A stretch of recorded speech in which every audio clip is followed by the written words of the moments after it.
Here we have our tower block, and I've almost finished undercoating it in dark yellow. I'll just finish off the last area right here.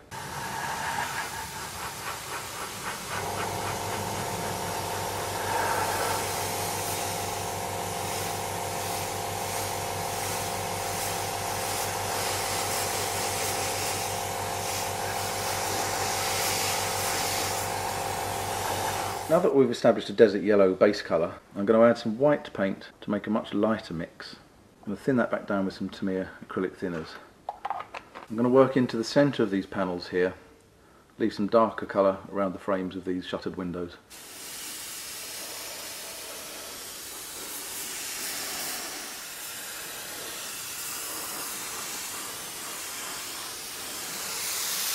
We have one stage of shading on.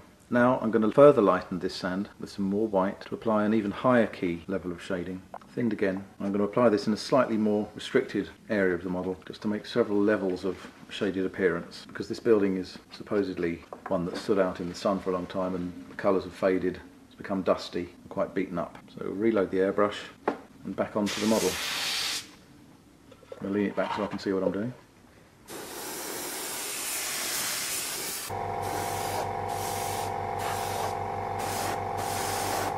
These areas are smaller than the first lot of shading, as you can probably see. What I'm also going to do now is to use this mix to create some downward streaks to suggest travel of moisture down the front of the building at night. All of this adds up to create a nice texture of weathering and exposure to the elements. Keep it random. We don't want it to look stripy, we just want it to build up a street appearance, build up a pattern and a texture until we're happy with its appearance. Because we have our exploded corner here, I want to give that a really dusty, concretey looking appearance. So I'm going to make yet another mixture of our desert sand, lightening it again with matte white.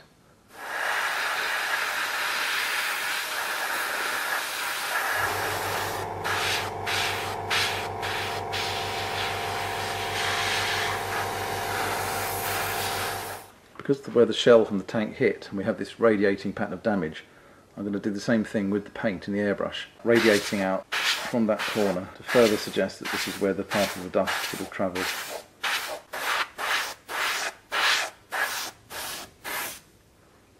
Finally, I'm going to add some more pure white into the paint cup, which still has a bit of our desert yellow in it, just to make a final almost white finish, which I'm just going to blow across the very front edge of the damaged section.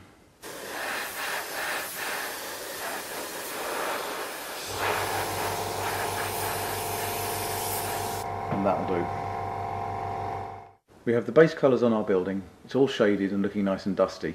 Now we just need to paint in the steel colour for our reinforced strips.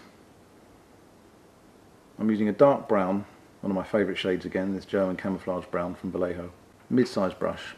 I'm just going to go back in and hand paint these bars. You don't have to be too precise here because we're going to go back in again and retouch these, because we're obviously going over all these little bits of extra concrete that are dangling from them.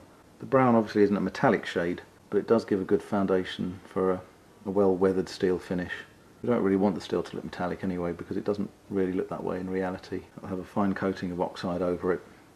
Where the brown paint has encroached onto the little rocks that are hanging off the strips themselves, I'm just going to touch those over with this sand from Vallejo, just to hide the little splashes of dark brown that have gotten onto the rocks, just to try and keep things looking convincing.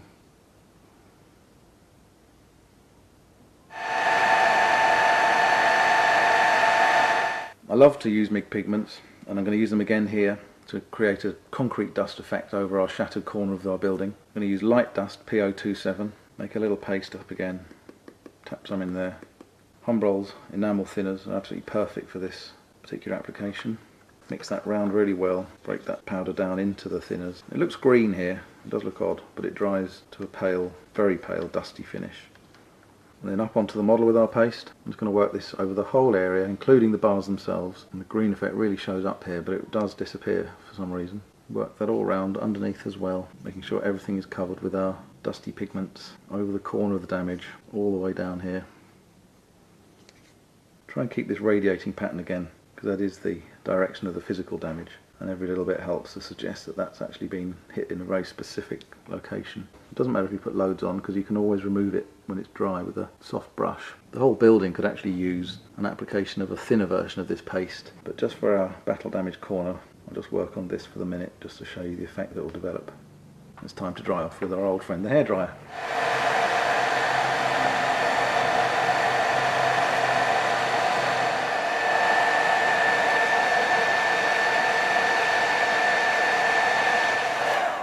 I'm going to use this quite wide brush, which I've actually cut down slightly, just to work this dust further into the face of the building. Start off by just dragging it down, because we don't want any of these hard edges that you can see to the dust.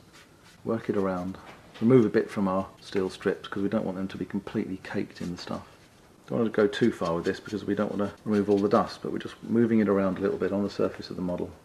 To give our steel reinforcing strips a little bit more of a rusty appearance, I'm going to use yet another MIG pigment, this time standard rust. You only need a really small amount of this. A drop of thinners, make a little localized paste here, and then just going to paint this onto the exposed strips of steel. It's dotted on in fairly random pattern. In this case it doesn't matter too much if the rust gets onto the surrounding rock, because the rust will, when it happens, it will leach out into the surrounding concrete area. It also helps to blend it all together. So just touch the bars in random areas, work it all round. Particularly want to get the very ends of the bar where it's snapped, left a fresh end of steel that's just corroded. I'm going to dry that yet again.